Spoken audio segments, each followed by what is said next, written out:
Hello, Hilary. How are you? Jolly fabulous, thank you. And yourself?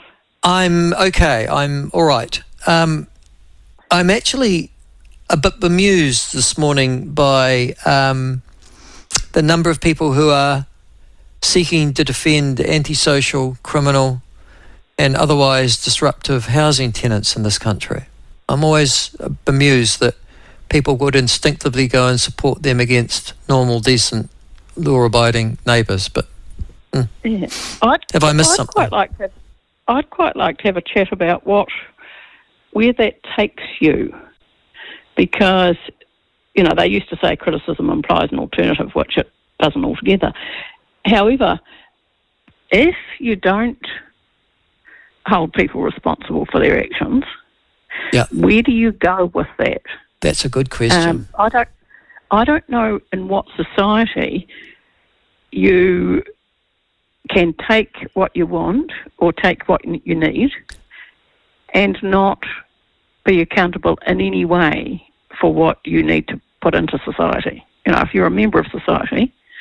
So I just don't understand what people are thinking, that why you wouldn't have to, for instance, pay, like apparently the standard thing in emergency housing is you pay 25% of what's probably a benefit for your accommodation, which is sort of a third of what you're paying for from your benefit for accommodation somewhere else probably, which was far too much. But 25%. Now, if you're not paying that and somebody says, hey, you haven't got a lot of money, why should you pay it? Where does that take you? Why would we give somebody a benefit, part of which, at least 25% of which is to pay your rent, and then say, we will rent you a house, but you don't need to pay the rent? I just don't understand where that takes you. Well, there's that, but there's also when your behaviour is affecting everybody around you and you've been told about it and you do nothing about it repeatedly. Why would you think that you could hold on to your state-funded house when you're clearly a problem? Well, it's not just your housing. Once you're starting to say, what about the poor kids? Right. Those poor kids, all sorts of things are happening in that house. They may or may not be given food. Yeah. And we might get on to school lunches a wee bit later. They may or may not be witnessing violence. Yeah. All sorts of things are happening that probably aren't ideal as a parenting thing.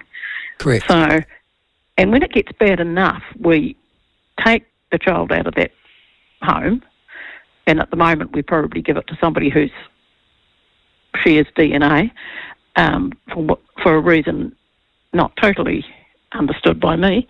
And when it's not quite that bad, or we've got nowhere to put them anyway, we leave them there and we say, it's all right if you're in a state house and you're doing all sorts of making noise and keeping kids up late and not sending them to school or whatever it is, because what about the kids? Well, what about the kids?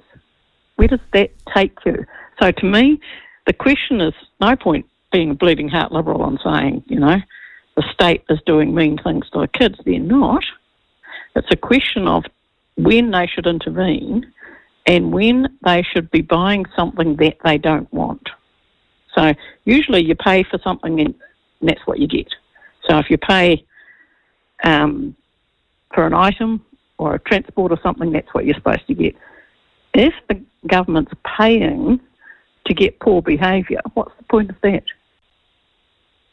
Good point. But that's fine. But if you ask Poverty Action or TVNZ News or the Salvation Army in the last 24 hours, what's your problem with this policy? Their argument, as we've just opined, is, the poor children that will now be rendered homeless as a consequence. But you're absolutely right. Your next answer to that will be, yes, but what about all the poor people whose lives are impacted upon by having these tenants in close proximity? There's no answer to that question. And then the second one is, and you've rightly drawn the link, if you're acting in such a way to get kicked out of state housing in New Zealand, it is unlikely you are providing a stable or loving environment for your children, yeah? And so in that household, it's almost self-identifies as a household that the Ministry for Children should be visiting with alacrity, I would have thought. Yes, and I understand from Chris Bishop's comments this morning that, and I think Christopher Luxon's at some point, that the state should be going in there with services and things and trying to support people to get out of whatever they are if they found themselves in a spot of bother or whatever. But that's a separate issue, that they should be helped to stop the behaviour or helped to be in a position to make their financial contribution. We're already helping them into a position where they can pay their financial contribution. We've given them the money, for heaven's sake. Really? But I don't understand the rationale of the Greens, Poverty Action, Salvation Army, etc., TV and Z News. Do they not care that there are people out there who are inflicting their dysfunctional lives in repeated ways and fashions upon others? What about the others? Does nobody worry about them? Yes. The people whose lives are made hell. Children too. Sorry? The others might be children too, being kept up exactly. at night. Yeah. And the neighbourhoods in which these people conduct themselves, which is bound to have kids in. The others might be frightened by the people next door. The parents of the people next door might be saying, don't go out the front door without me because you won't be safe. It's not good to be out there. They're being impacted. So all sorts of children are being impacted.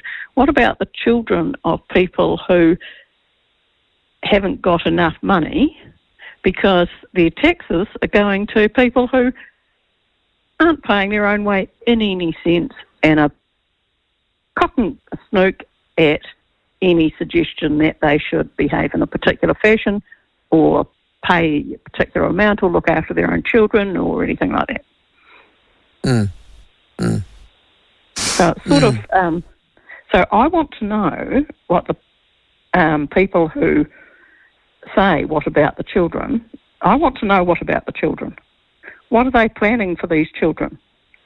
Do they plan that they're told that they don't, that you just do what you want and society for some reason holds you as part of society at one level, but on the other hand it doesn't because you're not a proper member of society. You're not paying your own way or taking your own part in the society.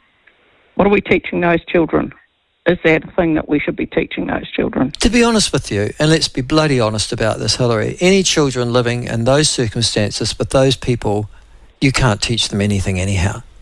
From the moment that they were born, they came out of the womb of that particular mother, and then she circulated with that group of antisocial ferals.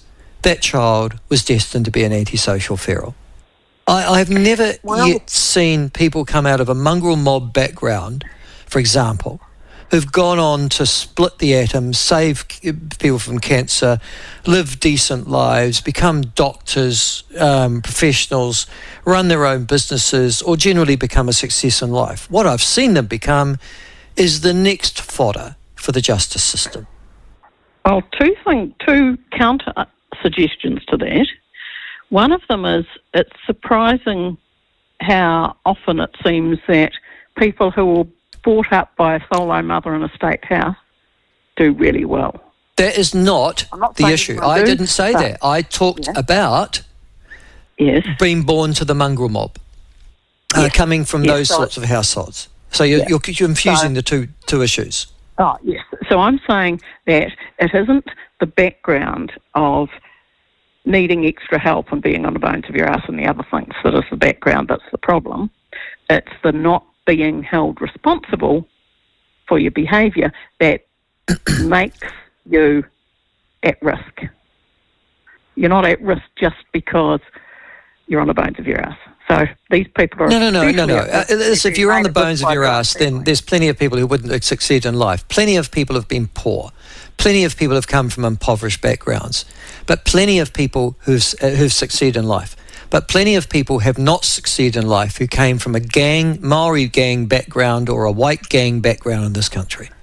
I mean, they've all the things that they've seen and been probably the witness of violence, alcohol, addiction, brushes with government agencies on a regular basis, and bad brushes at that. Not a book in the house, no great love of learning, an antisocial attitude to life, criminal activity being seen as normal, indeed even desirable. I mean, if a child's raised in those sorts of environments, dysfunctional, antisocial, criminal and violent, what do you think they're going to turn out to be? If the state intervenes, and it does from time to time in a variety of ways. Too late and too like little, often. Compulsory education and all sorts of things. If it does intervene, it should, at the very least, first do no harm. And they are doing harm by encouraging allowing that to continue. Behaviour. Yeah. So I absolutely. Think they breach the first do no harm. The other thing is, back in the day, when Dunedin was a smaller place, even smaller in a mental sense rather than others, there would be families who were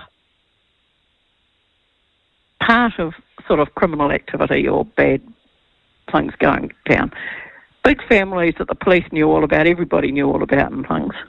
And there'd be like 6 kids or something, and there would be a couple of them who would just regular kids. No, you're living in this fictional world though, Hilary. Can I just say, go to South Auckland. There aren't. We live in a criminal family in South Auckland, or you live in Flaxmere, in a Maori community, West Flaxmere and Hastings, and you're born into those neighbourhoods, those families, those communities. They don't get the 2 out of 6 coming out. You're talking about a past when there were the criminal burglars and you knew who they were, and, you know, daughter 5 and son 6 might turn out okay. That isn't the case these days. There's drugs. Well, I don't know. I'd be interested to know whether any of them make it through. Have you seen any stories, and I'll tell you what, the media would be running them at the moment, where the sons and daughters of mongrel mob members and Black Power turn out to be living wonderful, abstemious and productive lives? I can't even think of one. In fact, the only one that there was turned out to be a fraud.